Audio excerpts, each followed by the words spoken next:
toutes et à tous, bienvenue dans cette nouvelle interview. Aujourd'hui, j'ai le plaisir de recevoir Manon du projet Equitao. Donc Bonjour. Manon, toi, bonjour. Toi, tu es gardienne d'une terre de rencontre, tu m'as dit. Donc ce projet Equitao, qui est une Ouais, terre de rencontre que vous avez créée avec ton mari en Belgique. Est-ce c'est que ça. tu veux compléter cette présentation ou dire un peu quelques mots avant qu'on rentre dans le vif du sujet de où vous êtes et de qu'est-ce que vous faites? Alors nous, on est situé à Stavelot. C'est tout à l'est de la Belgique, tout près de la frontière allemande. Et c'est une terre de rencontre. En effet, c'est parce que on y fait des rencontres avec les chevaux, principalement, et puis avec la nature et avec les autres humains qui viennent aussi, et puis avec soi-même. Donc on a résumé ça avec les mots terre de rencontre. Mais c'est à plein de rencontres qu'on s'ouvre quand on vient ici chez Equitao. Hmm. Avec toi aujourd'hui, on va parler de communication subtile. On va parler de la possibilité d'envisager les projets équestres sous un jour un petit peu différent, un petit peu nouveau, pour prendre soin justement de chacune de ces rencontres et de chacun de ces protagonistes dans la rencontre. Mhm. Puis, on va parler de la place du cheval aujourd'hui. Euh, Est-ce que tu peux nous raconter un petit peu comment t'en es venu à ce projet Equitao? Quelle est la genèse un petit peu de cette aventure? Alors, ce projet, il est né en 2010. J'étais fraîchement diplômée de psycho, donc j'ai fait la psycho. Et puis, la formation en hypothérapie, la principale qu'il y avait à ce moment-là en Belgique. Et donc, Equitao est né pendant ma formation en hypothérapie. L'idée était de créer un lieu où je propose des séances de thérapie assistée par le cheval. Et puis, la vie étant comme elle est, avec des frais, des factures, des chevaux à nourrir, etc., ben, très rapidement, on a répondu à la demande principale qu'il y avait autour de nous, qui était ben, des activités plus équestres. Donc, des demandes de leçons, de stages pendant les congés scolaires, des pensions pour chevaux, du travail de jeunes chevaux, des bourrages, des promenades, des randonnées.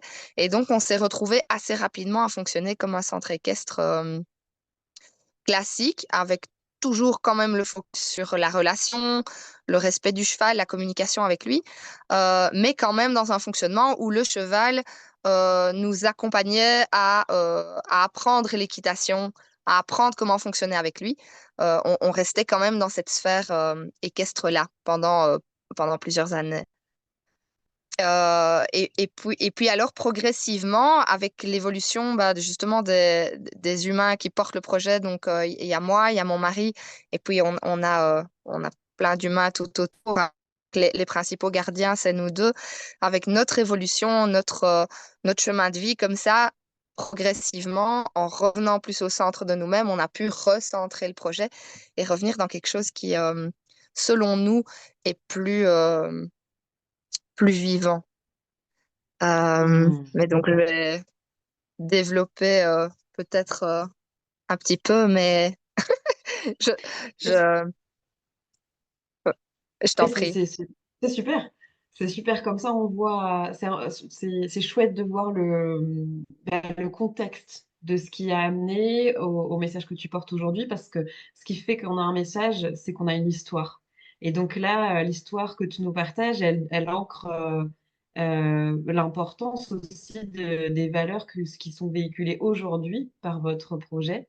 Et est-ce que tu peux Mm. justement nous dire peut-être donc, on voit comment ça s'est créé, quel a été le fonctionnement. Tu nous parles de répondre à une demande, parce que finalement, il y a, il y a ce qu'on connaît des chevaux, enfin, la façon dont on a l'habitude d'interagir avec eux, et le modèle le plus répandu, en effet, c'est le modèle du centre équestre. Mhm. Et aujourd'hui, on est de plus en plus nombreux à aspirer à rencontrer le cheval autrement, à le côtoyer autrement, à interagir avec lui différemment, d'une manière plus respectueuse, plus profonde aussi. On a plus envie de le comprendre, de lui donner une vraie place. Ça, c'est toute une partie de la population équestre qui est en plein essor.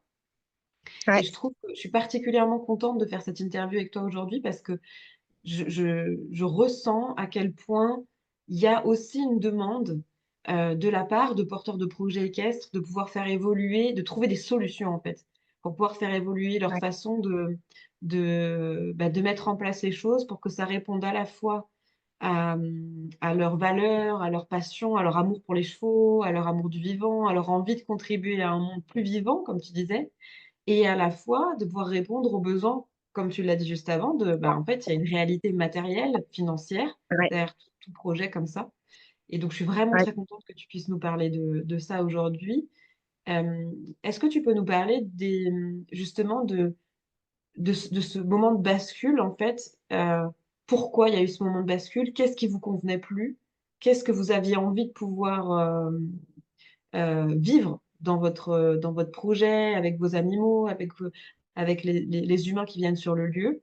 Puis après, on parlera du comment, mais déjà, tu vois, j'aimerais Ouais. vraiment que tu puisses nous parler de qu'est-ce qui Ok. a fait que ça a arrêté de fonctionner comme ça, en fait? Quelles étaient les Ouais. questions que vous aviez et tout ça? Mais oui, alors ça, écoute, c'est comme monsieur et madame tout le monde, l'épuisement. Donc, comme beaucoup de porteurs de projets, ben, on s'est épuisé en fait. On a, alors, en plus, quand on porte un truc avec des animaux, ça ne s'arrête jamais. C'est 7 jours sur 7, c'est une quantité de matière à gérer abominable, des hectares de prairies à entretenir, des dizaines de personnes à accueillir toutes les semaines. Il y a un travail que les gens ne voient pas pour que le lieu soit présentable, pour que le lieu soit accueillant, pour que les chevaux soient en état et disponibles d'accueillir les gens dans des bonnes conditions. En plus, avec toute cette ouverture, avec l'éthologie équine, avec toute cette équitation qui transitionne depuis allez, depuis bien, à mon avis, 25 ans, hein, progressivement. Ça a déjà commencé à changer.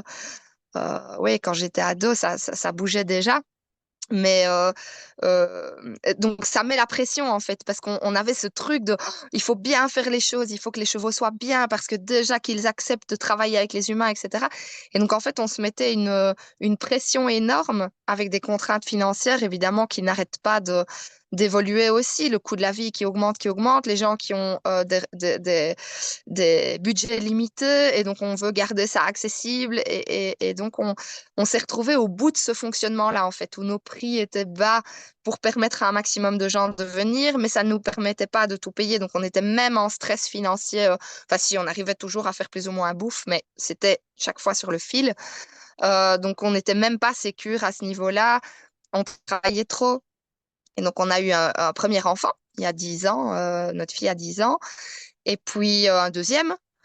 Et alors là, bah, voilà, ça a réduit mon temps, évidemment, de disponibilité pour le projet de manière très concrète. Juste, bah, voilà, quand tu t'occupes de deux petits bouts, tu as moins de temps pour aller contrôler tes prairies, contrôler tes chevaux, nanana, nanana. Et donc là, je me suis écroulée quelques mois après la naissance de mon deuxième.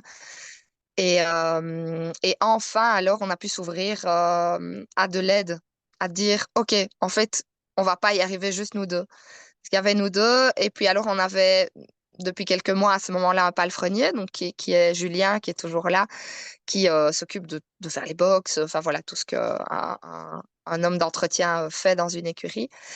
Mais ça ne suffisait pas, il fallait aussi que je délègue. J'étais arrivée au bout de ce que je pouvais amener dans les leçons aux enfants, aux adultes, aux ados.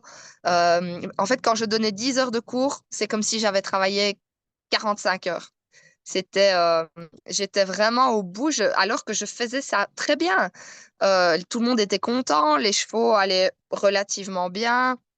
Il y avait vraiment pas de, tu vois, il y avait pas vraiment de soucis, mais moi, dans mon intérieur, ça me pompait toute mon énergie.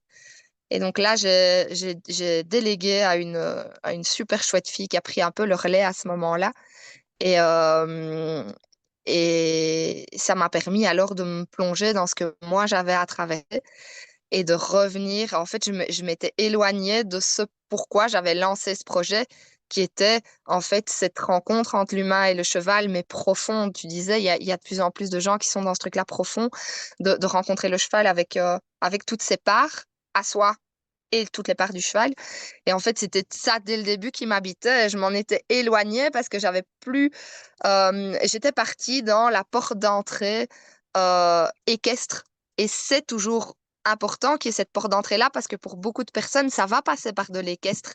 D'un moment donné, aller se rencontrer, aller rencontrer le cheval, etc. Mais là, c'était plus que ça. Et donc, moi, ça ne me convenait plus. Euh, et donc, on est arrivé vraiment à ce point de rupture-là. Mais il m'a fallu, une fois que je me suis écroulée, il m'a fallu encore, à mon avis, une bonne année pour euh, contacter tout ce qu'il y avait et tout ce qui n'avait pas dans la réalité, tout ce que je voulais apporter et que je n'apportais pas, et la manière dont je devais le faire, etc. Et puis alors, petit à petit, on a mis des changements en place. Et ça a pris encore quelques temps avant que vraiment le projet refasse ce mouvement-là, tu vois, qui se remette au centre. Je sais pas si c'est clair ce que je dis. Ouais.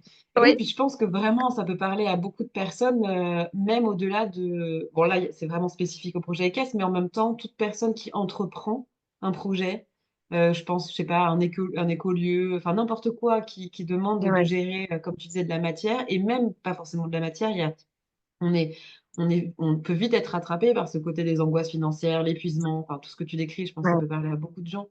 ouais. Et, euh, et donc, du coup, euh, quel, j'aimerais beaucoup que tu nous dises quels étaient vraiment euh, comment dire, les valeurs ou les critères sur lesquels à ce moment-là, vous, avez décidé de ne plus, enfin, en tout cas, vous vous êtes dit, là, on veut plus transiger par rapport à ça, parce que tu nous expliques que là, tu t'es rendu compte que tu avais mis de côté finalement des éléments qui étaient importants pour toi, qui étaient même moteurs au départ quand tu as créé le projet. Et qu'est-ce que tu t'es dit, ok, ça c'est fini, je veux plus transiger là-dessus, je veux plus renoncer, mettre de côté ces éléments importants pour moi. Et qu'est-ce que vous avez peut-être trouvé comme solution, mis en place pour pouvoir ancrer ça dans la matière, le mettre en œuvre concrètement? C'est une bonne question. Euh, En fait, d'abord, tu vois, j'avais plus de sens, je me disais, mais en fait, qu'est-ce que je fais? Et c'est super dur de se dire ça. Euh, Parce qu'on pourrait se dire, ici, je parle vraiment des gens qui sont dans les chevaux, tu sais, comme moi, où je suis une fille de cheval depuis que je suis petite. Ça n'a jamais été un questionnement pour moi de ne pas avoir de chevaux ou mon mari, quand on a démarré, tu vois, il ne se posait même pas la question d'acheter une maison normale, quoi. C'était avec les chevaux, enfin tout. Donc il y a plein de gens comme moi qui sont vraiment dans un projet comme ça. Et en fait, nous, quand on s'écroule et qu'on n'a plus de sens, on se dit, mais enfin, je suis déjà à ma place. Je suis déjà là en train de faire ce que je ne sais combien de personnes rêvent de faire. Je suis Mm. déjà dans mon milieu et tout ça.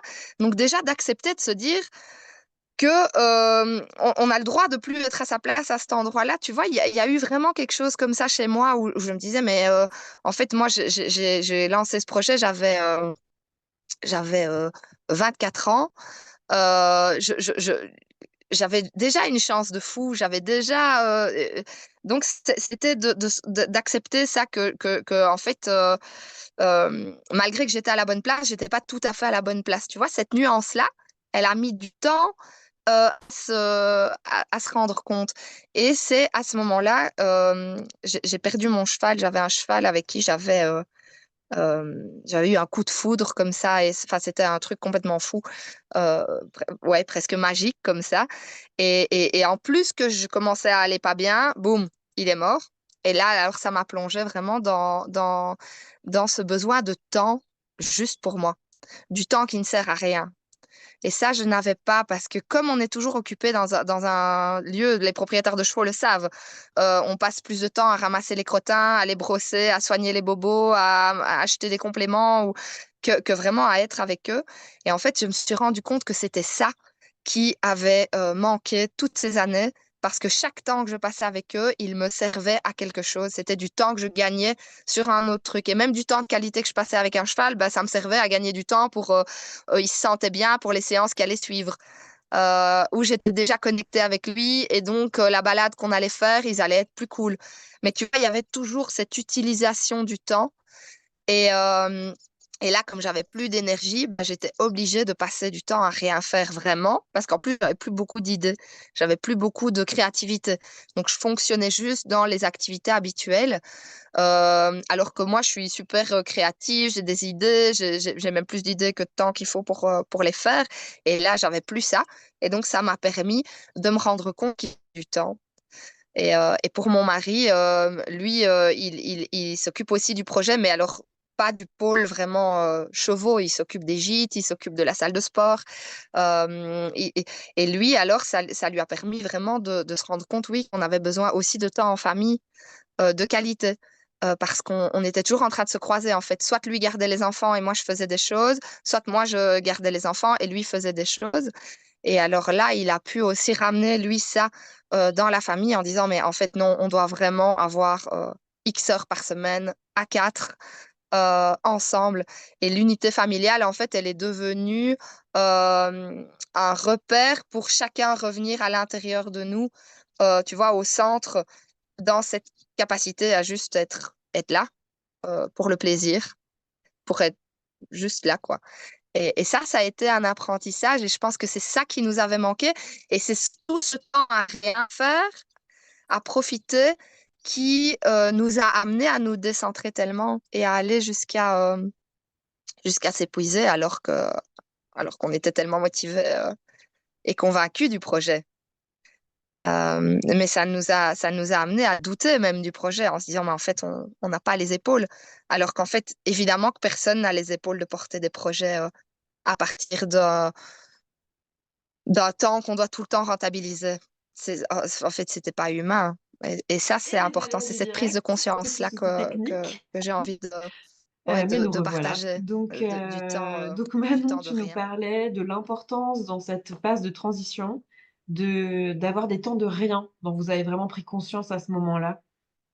Est-ce que tu voulais ajouter quelque chose par rapport à ce sujet? Euh, oui, ce que je voudrais ajouter, c'est qu'en fait, mais c'est ce temps de rien qui permet d'aller écouter son cœur et donc de se reconnecter à ce qu'on porte et ce qu'on a mis dans la matière via le projet, quel qu'il soit, qu'on a mis en place. Euh, et donc voilà, c'est vraiment ce chemin-là, en fait. C'est pas juste du temps de rien pour être détendu dans la vie, c'est vraiment du temps qui permet de revenir à soi et alors à ce moment-là de reporter le message avec qui on est devenu au fur et à mesure du temps. Hmm. Donc Ça, ouais, ça m'évoque vraiment le nom que tu donnes, enfin pas le titre Ekitao, mais quand tu m'en parles, tu me dis c'est une terre de rencontre. Et ça m'évoque vraiment ça, quand tu parles de ce temps de rien qui permet d'être au contact de soi et au contact de l'autre, sans qu'il y ait d'attente d'une finalité derrière, de servir un Mm, but précis. ouais. Ben voilà, je me dis, ben elle est là, la rencontre, en fait, de revenir dans cet espace où on est juste présent à soi, à ce qui se vit. Euh, donc, Mm. ouais, c'est une très belle, un très beau comment dire, parcours, cercle qui a été parcouru pour revenir Ouais, un cran plus profondément à l'essence de ouais, l'intention de la rencontre, je trouve. Et par rapport ouais, à ça, je sais que du coup, toi, tu parles de communication subtile. C'est un sujet qui est important pour toi. J'imagine que ouais, c'est vraiment lié avec cette qualité de présence dont tu parles là. Est-ce ouais. que tu peux nous parler un peu de ça? Mais donc, oui, mais dans tu vois, si je repars à cette période-là vraiment de la rupture entre un type de fonctionnement et la rupture qui a permis un nouveau fonctionnement, en fait, quand mon cheval est mort, là, à cette période-là, le fait qu'il parte, c'était comme on m'avait arraché un bout de moi, mais vraiment, comme beaucoup de gens qui vivent des deuils le vivent, hein, je sais que c'est pas exceptionnel, mais donc j'ai vraiment ressenti ça. Et c'est comme si, tu vois, ma vision de la vie, ma vision des choses, il y avait quelque part au loin un horizon. Et là, ça avait enlevé un morceau du décor habituel et ça avait ouvert autre chose. Et comme j'étais épuisée et que je ne pouvais plus, presque plus même regarder ma piste, ça m'angoissait. Alors, tu vois, moi, j'habite sur place et je vois tout par ma fenêtre. Donc, je regardais et alors j'avais... Ça me faisait comme ça. Donc, en fait, et avec cette ouverture-là, j'ai pu commencer avec, évidemment, en étant accompagnée, hein, la vie est bien faite. J'ai une amie, enfin, qui est devenue une amie, qui a proposé à ce moment-là un processus de collaboration avec la sagesse animale. Et alors, c'est venu juste au bon moment où j'avais besoin de temps, où juste je plongeais pour moi. Je ne faisais pas une formation pour avoir un énième outil à amener dans le projet, etc. Je faisais juste ça pour revenir en moi. Et alors, à ce moment-là, ça m'a ouvert à toute cette communication subtile qui se passe, cette communication invisible que comme beaucoup de gens de chevaux, je pratiquais déjà en fait, parce que bah, les chevaux, ils nous amènent à ça. On sait, on se doute qu'il y a un truc, on va voir, bah ouais, il y a bien un truc. On sait qu'il faut aller mettre de l'eau alors que on n'a pas été voir, mais on le sait. On se doute que tel poney a mal au dos juste parce qu'il a foyé 3 fois de la queue quand on a mis tel enfant dessus. On a tout le temps ça, mais comme on ne s'en rend pas compte, en fait, c'est épuisant parce qu'on reçoit toutes ces informations-là, mais comme on n'en fait rien, elles surchargent notre système. Et la plupart du temps, en plus, on ne sait pas aligner notre action à ces informations-là, vu que ben, on ne se rend pas compte qu'on les a. Alors, ça crée tout le temps des dissonances à l'intérieur de soi. Enfin, moi, en tout cas, ça me faisait ça. Et j'observe que ça fait ça chez pas mal de gens que j'accompagne aujourd'hui. Euh, et donc, en fait, j'ai plongé dans cette exploration de la communication subtile, de tout ce qu'il y avait d'invisible entre les chevaux et moi. Et en fait, en faisant ça, ça m'a ouvert à... Bah, en fait, il n'y a pas qu'avec les chevaux qu'il y a cette communication invisible. Le chêne, je me sens différente quand je suis à côté de lui que quand je suis assise au bord de mon ruisseau ou quand je suis au milieu de la prairie avec la vue dégagée plutôt que quand je suis dans la forêt. Et donc, j'ai commencé à observer tout ça et à explorer beaucoup. Et cette communication s'est conscientisée de plus en plus. Tous mes canaux se sont réhabitués à recevoir les informations. J'ai pu apprendre à filtrer, à dire, OK, en fait, j'ai pas besoin de toutes les informations de la forêt, en fait, parce que sinon, c'est trop. Et donc, oui, à adapter aussi ce que j'avais besoin de recevoir pour toujours rester au service de mon équilibre et de l'équilibre du lieu et du projet.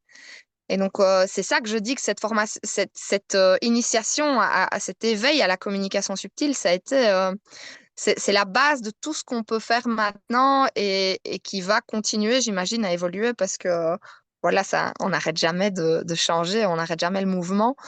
Mais en tout cas, retrouver cette capacité-là à communiquer subtilement et à comprendre ce que je capte et à en faire quelque chose concrètement, c'est devenu le mode de fonctionnement ici. Et donc, on gère absolument tout le projet à partir de cette écoute-là.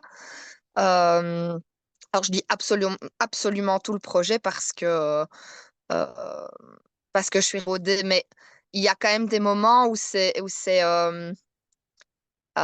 plus subtil que ça, hein. Tu vois, je reçois, je sais pas, une information que le lieu a besoin de ci ou de ça. Après, c'est Manon, qui est l'humaine du 21e siècle, qui sait quel budget ça coûte ou dans quel temps on peut le faire, comment on peut le faire et tout ça. L'agenda, voilà, c'est pas les chevaux qui me disent, bon, le 17 avril, on fait ça. Après, c'est moi qui, voilà, j'écoute et tout, et puis après, je mets en forme pour que ça corresponde aux besoins du monde moderne. J'adapte un petit peu. Mais alors ça, c'est économique comme fonctionnement, parce que ça me demande beaucoup de temps de rien pour garder cette sensibilité accessible. Si je pars trop dans le mouvement, si je pars trop à l'extérieur de moi, de nouveau, je ne sens plus en fait. Donc, je suis obligée de revenir et obligée, c'est tout en douceur parce que c'est tellement doux en fait d'être là, à cet endroit-là du cœur qui capte. Et en fait, je passe plus de temps à être dans cette présence-là et puis à gérer ce qu'il y a à gérer autour. Tu vois, je donne parfois l'exemple de, en fait, je sens mon troupeau, comment est-ce qu'ils vont, de quoi ils ont besoin, etc. Et en fait, je ne passe presque plus de temps à réparer des clôtures qu'ils ont pétées pour changer de prairie. Euh, Hmm. Parce qu'en fait, le problème, il est pris en amont, avant qu'il y ait des choses vraiment qui ont besoin de se passer dans la matière pour attirer notre attention sur leurs besoins. Comme c'est pris en amont, eh ben, en fait, j'ai moins de problèmes dans la matière. Pareil pour les maladies, pareil pour les douleurs à gauche, à droite et tout ça. On va plus jusqu'au problème, quoi. Enfin, moins, beaucoup moins. Donc c'est là que j'avais envie de partager par rapport à la communication subtile pour pour des porteurs de projets. J'ai l'impression qu'il y a là une voie d'être au monde que je te partageais. Parce que en te transformant comme ça, tu t'ouvres à recevoir tout ce soutien, toute cette écoute, et t'es plus tout seul à devoir porter les idées, à devoir les mettre en œuvre, à devoir prendre soin de tout le monde. En fait, ils savent prendre soin d'eux-mêmes, et quand ça doit passer par toi, tu reçois l'information, mais c'est pas que toi qui dois chercher à longueur de temps que tout aille bien.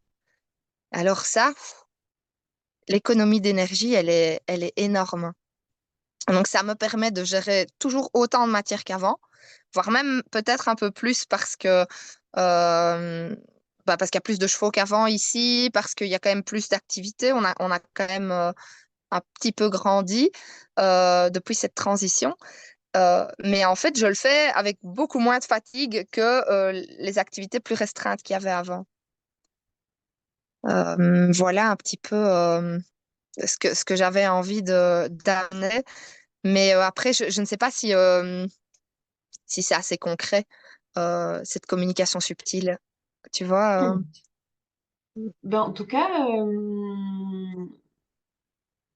tu veux parler de ça, de comment ça se passe vraiment? Moi, ça me paraît assez concret là quand on parle du fait d'être disponible et de recevoir de l'information. Euh, ouais. Après, oui, tu peux peut-être parler de comment ça se passe pour toi, si tu as envie. Ouais, ouais, Est-ce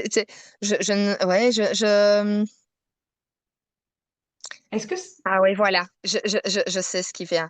En fait, ce que j'ai envie de dire, c'est que c'est pas magique, c'est accessible à tout le monde. On va juste chacun capter à notre façon, mais comme quand on parle toutes les deux, on met pas tout à fait la même chose derrière le même mot et tout ça. Donc, on va chacun capter à sa façon, on va chacun avoir nos manières de l'interpréter aussi.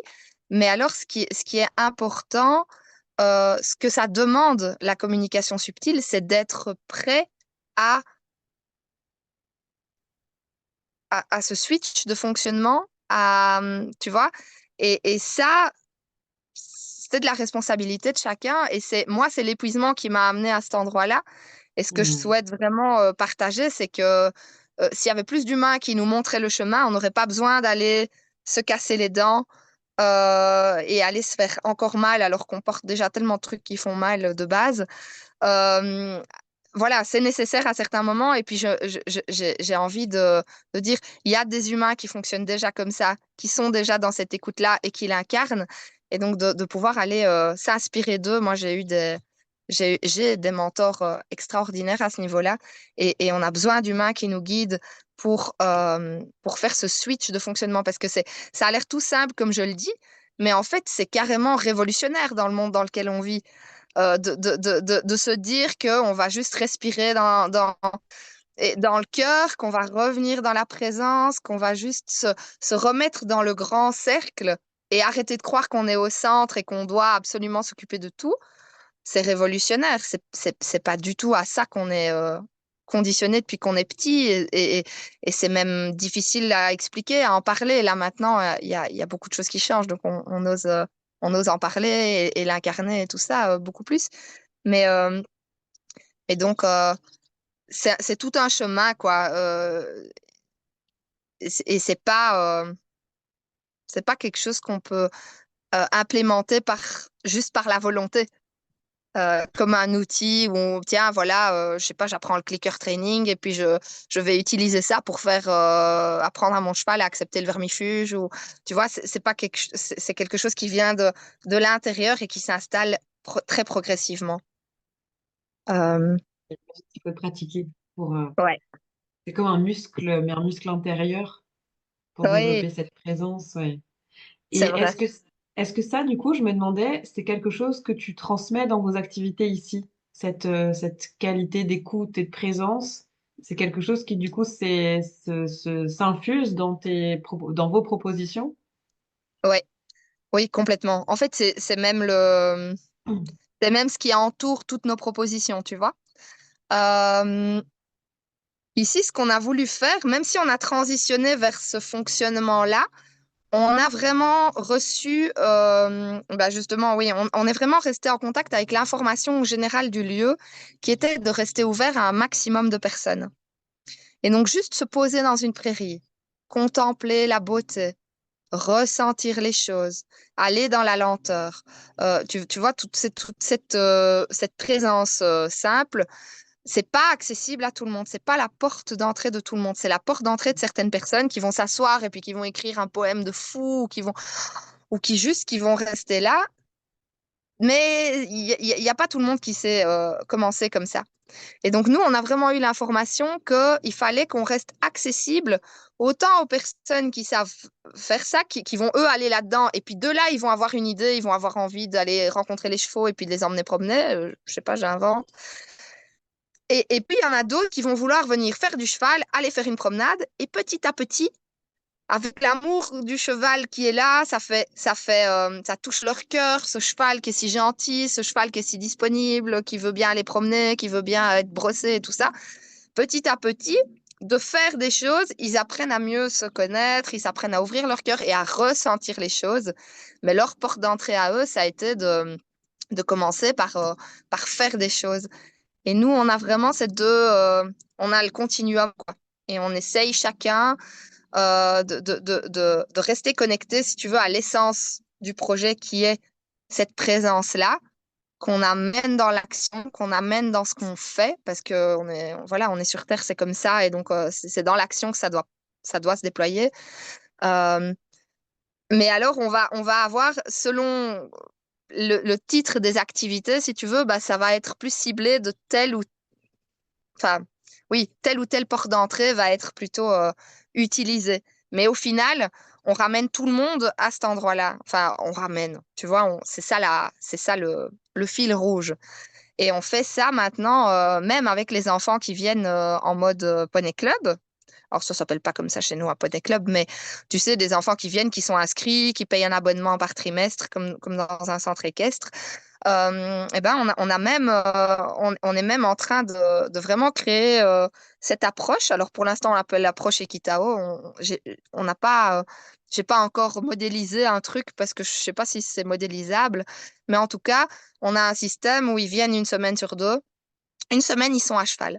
Parce qu'on remarque quand même qu'il y a beaucoup d'enfants pour qui c'est important d'être portés, pour qui c'est important qu'à un moment donné, ils fassent vraiment quelque chose en étant sur le dos du cheval. Voilà, l'humain moderne porte quand même ce truc-là. Donc, mettre juste tout le monde à pied tout le temps, en fait, bah, ça ferme les portes. Donc, on s'est dit, OK, non. Parce qu'à un moment donné, on était parti un peu là-dedans. On s'est dit, non, ils ont besoin de savoir qu'une semaine sur deux, d'office, ils seront sur les chevaux. On a demandé, les chevaux sont d'accord et tout ça parce il y a ce fil-là et ils œuvrent euh, eux aussi connectés à ce fil-là, donc ils gardent leur sens, les chevaux, et ça, c'est important. Et donc, ils offrent du portage comme ça une semaine sur deux. Mais avant ce portage, il y a toute une méditation qu'on fait avec chaque groupe d'enfants. Donc, ils viennent à cinq, hein, c'est des petits groupes de cinq, où ils respirent, ils se connectent au cheval. Alors, ils visualisent des petits fils de connexion entre leur cœur et le cœur du cheval. Ils vont regarder le cheval de loin d'abord. Et puis, quand ils sentent que les petits fils sont connectés, ils vont seulement s'approcher. Ils vont lui dire bonjour en respirant près de lui, pas en le touchant tout de suite, pas en essayant tout de suite de le frapper et tout ça. Et puis, ils vont lui envoyer l'image. Donc, nous, on explique avant aux enfants ce qu'on va faire avec les chevaux aujourd'hui. Donc, je sais pas, ça va être, on va travailler votre équilibre au trot. Et donc, on vérifie avec chaque enfant si cet objectif-là le met dans la joie et dans la curiosité de vivre ça. Si c'est pas le cas, alors on découpe. Ah ben, de quoi tu aurais besoin pour que ça reste joyeux? Ah ben, moi, j'ai besoin qu'on trotte à côté de moi. Moi, j'ai besoin d'être à la longe. Voilà, ils nous disent ce dont ils ont besoin. Donc, ils reviennent à quelque chose où ils sont curieux, joyeux. Et à ce moment-là, ils envoient leur image au cheval. Et ils disent déjà au cheval, qu'il va se passer ça entre eux parce que c'est ça leur intention pour aujourd'hui. Et donc, on vérifie toujours bien que nous, notre idée de les faire progresser sur tel ou tel point plus équestre correspondent avec ce qu'ils sont prêts à porter ce jour-là, eux, dans leur petit corps, dans toutes leurs émotions, leurs machins. Et pendant qu'ils brossent le cheval, ils doivent rester avec ce truc-là. De, OK, on va faire ça aujourd'hui, et puis on va faire ça, et ça va se passer comme ça. Et en fait, comme ça, il y a toute cette communication qui se passe, et les chevaux sont totalement au courant, en plus de tout ce que ça fait à l'enfant, tout ce qui... Et puis seulement alors, ils vont en piste, ils ont préparé le cheval pendant ce temps-là, et il se passe la leçon. Donc, tu vois, on arrive à mettre ça en forme. Alors après, moi, je vérifie par ailleurs comment les chevaux se sentent avec ça. Donc, on a une super petite monitrice qui s'occupe des enfants. Et donc, moi, je supervise un peu. Et donc, on réfléchit après comment on peut réajuster. Et donc, on est un peu en train de mettre au point toutes ces choses-là. Et c'est gai de voir qu'en fait, c'est accessible à des enfants, c'est accessible dans le cadre d'une leçon d'équitation. Alors après, évidemment, le but, c'est pas qu'on va faire des bons cavaliers, hein. Ça, on a lâché prise là-dessus parce que s'ils montent une semaine sur deux, ils vont pas devenir des grands techniciens. Mais alors, s'ils veulent faire ça, voilà, ils vont ailleurs. Mais ils sont dans la joie, ils sont dans la curiosité, ils sont dans la rencontre. Et nous, à l'heure actuelle, c'est ça qui nous intéresse. Et puis alors l'autre semaine, le samedi où ils ne montent pas, alors là, on est vraiment dans la rencontre, dans la relation, on va dans le troupeau, on apprend des choses sur les chevaux, puis on apprend à ressentir des choses avec les chevaux, on leur raconte des histoires, et puis ils vont dessiner, enfin voilà, on est plus dans quelque chose de plus ouvert. Mais, euh, mais donc, oui, je ne sais plus où j'en étais à la base, mais l'idée, c'est vraiment que ça reste ouvert, que ce soit accessible à un max de personnes, de pouvoir revenir à cette présence-là, à cette rencontre avec soi, euh, quelle que soit l'activité en fait. Mm. Parce que voilà, oui, tu vois, dans les activités qu'on voit passer partout, c'est soit tu fais du sport et tu es en mode sport, soit tu es en mode méditation. Et enfin, tu vois, c'est un peu les clichés que les gens ont, quoi. Soit tu fais de l'athlétisme où tu vas courir 12 km en 1 heure, soit tu fais du yoga. Et en fait, il y a plein d'entre-deux. Génial. Vraiment, c'est génial. Moi, ça me fait énormément de bien d'entendre là, quand tu nous partages votre fonctionnement. Je suis sûre que je vais pas être la seule et que ça va pouvoir inspirer, en tout cas, je l'espère, beaucoup de personnes qui ont envie de pas, comme tu dis, c'est pas forcément sacrifier, mais de pas renoncer, voilà, au fait de faire des activités avec les Mhm. chevaux et de juste Ouais. méditer avec eux, mais qui en même temps ont envie d'inclure dans ces activités de la qualité dans le Donc, lien, dans le bien-être de chacun. Donc je trouve que c'est vraiment très précieux ce que tu nous partages. Et, euh, et je sais que justement, la place du cheval pour toi, c'est quelque chose d'important aujourd'hui, le rôle qu'il a auprès de nous. mhm. Euh, Est-ce que tu veux bien me Ouais. parler de ça? Oui, oui, oui. Euh, Au fur et à mesure des années, tu vois, et de tout ce chemin de revenir à moi, rien n'aurait été possible si j'étais pas avec les chevaux. Ils ont, à chaque étape, chaque pas, chaque jour, ils ont amené tout ça. Et donc, je suis pas du tout, je suis juste une humaine comme tout le monde. Et donc, à partir de ça, je constate qu'ils font ça ailleurs, autrement, etc. Et donc, j'ai vraiment, dans cette reconnexion à moi, pu observer que les chevaux faisaient eux aussi ce chemin-là, parce ils sont impactés par le monde moderne dans lequel on vit. Et ils sont pas tous juste des grands Bouddhas, parce qu'on croit qu'ils sont juste, tu sais, connectés à tout de base et ils sont sages parce qu'ils sont des chevaux. Non, ils sont aussi limités par le monde dans lequel on vit parce que les égrégores, enfin, tu vois, les champs de croyances limitées, limitantes et tout ça, les touchent forcément. Ils sont élevés par des humains, ils grandissent avec des humains, ils ont leurs histoires aussi de trauma avec les humains et tout, et entre eux. Euh, et donc, de voir ce chemin que j'ai fait moi vers moi, ça a permis à mes chevaux, quand moi j'ai pu ouvrir la porte, c'est comme si eux, ils l'ouvraient aussi. Et on a tout le temps été presque synchro comme ça, sauf que eux vont plus vite que moi parce qu'ils ont beaucoup moins de résistance. Ils sont moins freinés par leur mental, en train de se dire non, mais quand même, comment on va faire? Ou ils se projettent pas. Donc eux, quand ça lâche, pouf, ça lâche. Donc j'ai eu quand même à un moment donné pas mal de soucis où il y en a qui se mettaient à péter en l'air tout le temps et à éjecter tout le monde, où il y en a qui se mettaient à mordre alors qu'ils n'avaient jamais mordu. Il y en a qui ont eu des soucis de santé à certains moments parce qu'ils lâchent des trucs, mais alors en fait ça va très très vite chez eux. Mais chaque fois, c'est ce que eux lâchent. Après, pouf, moi, il y a des choses qui bougent chez moi. Et puis moi, il y a des choses qui bougent chez moi. Et puis eux aussi. Et c'est gai parce que nous, on a quand même un gros troupeau de 16-17 chevaux. Donc, ils sont, voilà, c'est quand même beaucoup de chevaux différents. Et plus tous les gens qu'on accompagne et les chevaux qu'on a ici en pension. Et donc, on observe chaque fois ça. Ce mouvement chez le cheval qui permet le mouvement chez l'humain, et puis le mouvement chez l'humain qui repermet au cheval de rebouger. De tout ça, je parle dans son intérieur, tu vois, dans sa sensibilité, sa capacité, tu vois, à élargir son champ de vision, à avoir des pensées à ouvrir son champ des possibles.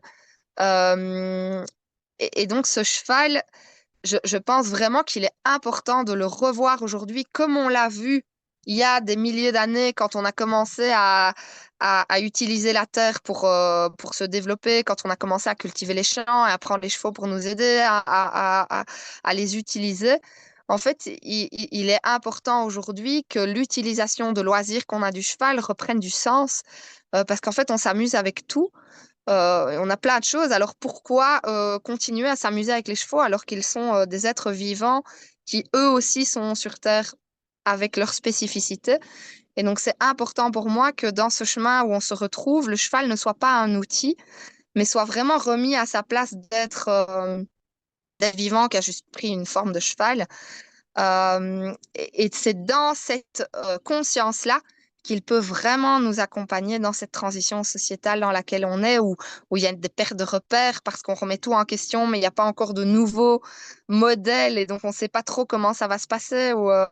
Les vieux trucs pètent, on n'a plus confiance dans le système scolaire ou dans le système médical ou dans les politiques, encore pire, ou dans l'église ou dans le et en fait, ça fait il y a une perte de sens, il y a une perte de confiance, d'espoir. Et là, les chevaux, de ce que je sens, c'est qu'on a une tellement grande proximité avec eux. Même si on les a jamais côtoyés de notre vie, les chevaux, ils sont dans l'air qu'on respire. Ils accompagnent les humains depuis 40 000 ans. Là, les dernières recherches de Ludovic Orlando ont montré que, en fait, c'est encore beaucoup plus ancien que ce qu'on croyait jusqu'à maintenant. Et donc, on a ça dans nos veines, c'est dans l'air qu'on respire que les chevaux nous accompagnent. Et donc, j'ai l'impression que de ces animaux-là, de les remettre dans cette conscience de l'être qu'ils sont, ça va vraiment nous aider à revenir chacun où on a à revenir à notre place à l'intérieur de nous, d'une manière douce, d'une manière fluide et incarnée. Euh, et ça, c'est important parce que dans toute cette perte de sens et tout, la matière, il n'y a plus rien qui tient. Même la Terre, elle change, le climat, il change, la météo est plus du tout la même. Et donc, qu'est-ce qui tient? Dans la matière, ben, on peut avoir tendance à aller chercher aussi dans le monde invisible ou dans des connexions, dans des trucs, dans des concepts spirituels et à s'éloigner. Et les chevaux, ils nous ramènent là dans le corps. Donc voilà, j'avais envie de partager ça, que j'avais vraiment cette sensation que euh, c'est important que les chevaux restent accessibles à un max de public parce qu'ils ont vraiment cet équilibre-là à nous proposer. Et de par notre histoire avec eux, on y est particulièrement sensible en fait aux chevaux. Même les gens qui disent qu'ils aiment pas, ou même les gens qui sont complètement terrorisés des chevaux, euh, il faut pas les amener de force, mais en tout cas d'amener cette voix que il y a là un accompagnement spécifique du cheval qui peut se faire. Euh, mais quand ils sont dans leur spécificité, chacun à eux et dans l'être qu'ils sont, évidemment. Pas Hmm. faire de la pub pour faire de l'équitation à tout va. Ça, je sais pas si ça va changer le monde, mais Mais par contre, ouais, dans cette présence-là, petit à petit, il y a moyen qu'on change le monde ou en tout cas qu'on prenne un modèle, quoi, pour Mm. avancer. Ouais, merci beaucoup, Manon. Ça, je pense que ça va résonner aussi pour beaucoup de monde, ce côté où on peut avoir du mal à se projeter parce que tout change aussi, Ouais. tout est beaucoup plus volatile. On le voit Mm. dans beaucoup de corps de métier, par exemple, ce rythme-là qui s'accélère, mais en même temps, tout est beaucoup plus incertain. Ou, Ouais. par exemple, ça se voit beaucoup, peu importe ce qu'on propose comme activité qui va demander une inscription, le taux d'annulation, il a C'est explosé ces énorme. dernières années, il est Ouais. énorme. Donc, ça reflète vraiment ce côté où tout est assez incertain. Et dans ces moments-là, je suis comme toi tellement convaincue que ce qui peut nous permettre de ne pas soit se déconnecter et partir dans un mode peut-être un petit peu trop éthéré, où on va, du coup, pour fuir les difficultés des contraintes matérielles, hop, partir comme ça Ouais. un petit peu trop dans les nuages, ou alors fuir dans la matière, de se couper des ressentis et être dans le go, go, go. Il y a beaucoup de nous qui tombons dans ce travers-là, bah, comme Ouais. tu l'as raconté aussi Tout à dans ton fait. histoire, Ouais. Ouais, parce que ouais. ça nous, on s'en rend même, enfin, parfois on s'en rend pas compte. On est un Non. peu happé par cette espèce d'accélération. Et je suis tellement d'accord sur le fait que les chevaux sont d'une part des bons baromètres de notre niveau d'équilibre, et puis Oui. un sacré soutien pour nous ramener vers ça. Donc, je trouve ça magnifique Mm.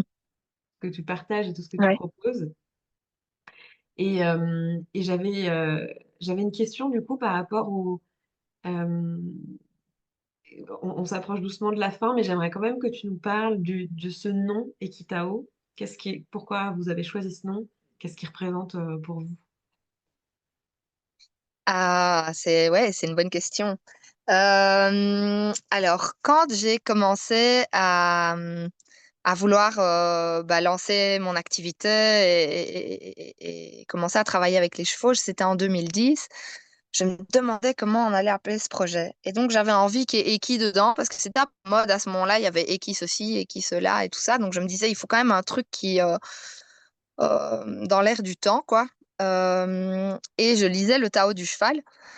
Euh, et voilà. Et puis un jour, je parlais avec mon mari, donc Aslan, et je lui dis, mais vraiment, tu vois, il y a Ekissi, Ekissa, enfin, je sais pas, j'avais des idées. Et puis alors, lui me dit, bah, pourquoi pas Ekitao? Et en fait, c'était juste le bon nom. Et donc, c'est en fait Aslan qui l'a capté, ce nom. Et puis de là, alors, j'ai vraiment, bah, j'ai plongé dans des lectures, évidemment, sur le taoïsme. Euh, j'ai plongé dans ça pour sentir si c'était bien ça.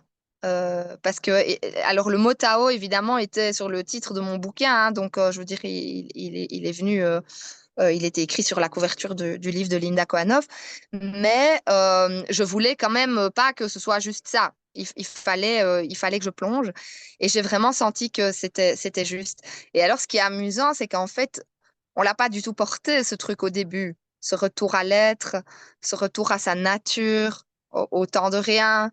Euh, on est parti complètement dans le monde moderne avec juste un nom un peu dans l'air du temps, avec un logo vert et brun, et puis tout le monde s'est mis à faire des logos bruns et verts, tu vois, et donc on a vraiment sorti ça, mais alors on sent vraiment que ouf qu'on a mis ce nom-là parce que ça marque énergétiquement le projet et je suis sûre que ça a aidé à ce qu'on revienne. Et alors, en fait, c'est seulement maintenant, ces dernières années, juste qu'on se dit, ah oui, on n'y est pas, taoïsme, tout ça, mais on avance quand même vers ça, quoi. Et on se voit aller vers ces valeurs ouais, du retour à l'être, de la simplicité, la nature. Enfin, la nature, tu vois, notre nature et la nature de chaque chose. Euh, ouais, on est content aujourd'hui de le porter. Après, parfois, on se demande si on ne devrait pas enlever le équi et mettre autre chose, parce qu'alors, ça, tu vois, on se demande si au niveau équi, ça fait équestre, ça fait centre équestre. Voilà, il y a encore des noms qui se posent parfois où on se dit, tiens, Le Eki, qu'est-ce qu'on va en faire? On verra bien. Hmm. C'est une belle histoire en tout cas, parce que c'est comme si dès le début, il y avait un cap, une mission qui avait Ouais, été mis, tu sais, hop, envoyée avec ouais, écrit ouais, ouais. Tao. Moi, je suis assez sensible au côté Tao parce que une formation en médecine traditionnelle chinoise. Et du coup, pour moi, c'est deux mots qui évoquent l'équilibre. Parce que Eki, bon, bah, Hmm, c'est en lien avec équin, mais c'est aussi équilibre. ouais. Et puis bah, le Tao, il y a vraiment, voilà, c'est le yin, le yang, cet équilibre en mouvement. Et je trouve que c'est Hmm, vraiment lié avec ce que nous enseignent les chevaux. Donc, moi, je le trouve exact. parfait, donc, personnellement. Merci. C'est des petites digressions. Non, Merci c'est beaucoup, bien. Manon, en tout Merci. cas. Merci à Euh, toi. Est-ce que tu voudrais, j'aime bien demander, tu sais, s'il n'y a qu'une seule chose que tu aimerais que les gens retiennent de cette interview aujourd'hui, qu'est-ce que ce serait ton message de l'instant, hein, résumé en une ou deux phrases aujourd'hui?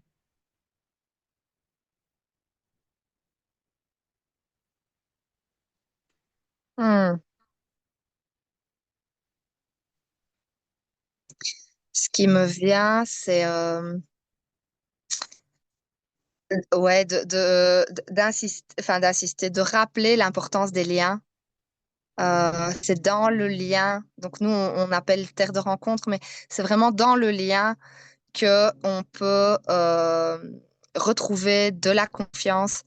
Et c'est de la confiance que viennent les actions et les éventuels peut-être changements, transformations. Et donc, j'ai envie d'insister sur ça. C'est le lien.